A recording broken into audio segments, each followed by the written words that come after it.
instant reactions and thoughts. So quarter one, let me turn off this fan to go down here.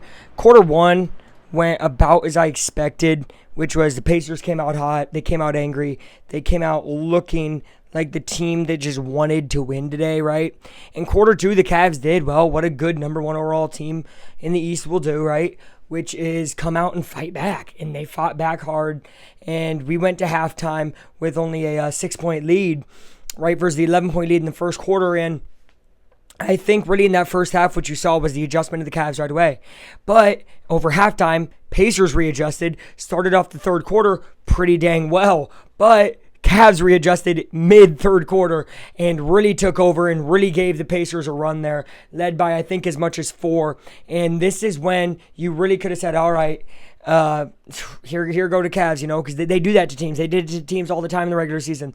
But like I said about game one, and like I said about this series, is the Cavs have not been to war. And what I listened to, and this is something I think that you should keep in mind, Cavs or Pacer fan, either one, is, and I heard this before the game, is Kenny Atkinson, the Cleveland coach, said, I don't think that we need to be chippy out there. It's a basketball game, not a boxing match. And that mentality of we're just out there to play ball and basically have fun is not going to beat the Pacers. It's not. Because I'm telling you right now, this team is scrappy and this team is going to take you to a boxing match. So unless Cleveland wants to just not fight every game, then they can get beat in 5 or 6. Because today they didn't have the fight down the stretch. After that 4-point lead they had, Indiana locked down. The play of the game to me was the block by Mathurin where he blocks it and it goes off of DeAndre Hunter. That is such a hustle play, and that's the play that we know Mathurin is so capable of. Benedict Mathurin, 0-0 right there. Him doing that is using his max potential and using his energy to get to the next part of the game. And who else played great was Nesmith the entire really game, but especially first half. And he played really good in the third quarter. He got into foul trouble. The one guy, and I mentioned to you guys, the defensive rebounding of the Pacers has gotten so much better. And the biggest reason why is everybody's playing defense. I said at the beginning of the season, the biggest issue with the offense at the time was that Halliburton wasn't being aggressive, so why would the entire team? The team rides and dies with Hallie. The way he plays, the way they will play.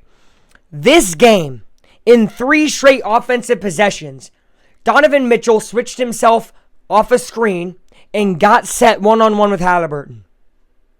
And instead of Donovan scoring even one of those times, he got locked down every single time by Tyrese Halliburton. This was truly a superstar performance, not just on the offensive end. Most overrated in the league, though. You see, this was a team win by a team that had played rough wars over the years, and especially over this season, and Hallie mentioned it at the end. We played some rough, hard games with some teams we shouldn't have played hard games against, and it prepared us for this. As I was saying, the Cavs ran through that regular season really unscuffed and untested. And I said even though they were immensely talented, and obviously they were without Garland tonight, so shorthanded, they weren't going to be able to win shorthanded or win a war like that. Unlike the Pacers. Remember, the Pacers beat the Timberwolves. Remember what they just did to the Lakers. Pacers beat the Timberwolves with a bench game with Obi Toppin scoring 30+. So this is a team that's battle-tested even if they miss a guy, right? So you're going to hear excuses. You're going to hear this injury stuff from Cleveland. I get it. It's angering to lose game one. But the Pacers really set themselves up for great things. The only bad thing that I can really say about this is the interior defense looked awful, really from beginning to end. If they can fix that up, this series could be done quick. If it's not fixed up, it's probably still going 6 or 7. So my thing doesn't really change. You're going to hear a lot of Pacer 4, Pacer 5. Still think it's 6 or 7 just because I don't know how quick they can assure the paint area. Because other than Siakam and Turner, no one's really going to be blocking the paint that well. But that big stop by Mathurin, those big stops by Halliburton when they got in the paint, those few stops got us the win. If you can make a few stops like that every game, you're on to the ECF. Great job, Pacers. Boom, baby. Go Indy. And 3 more.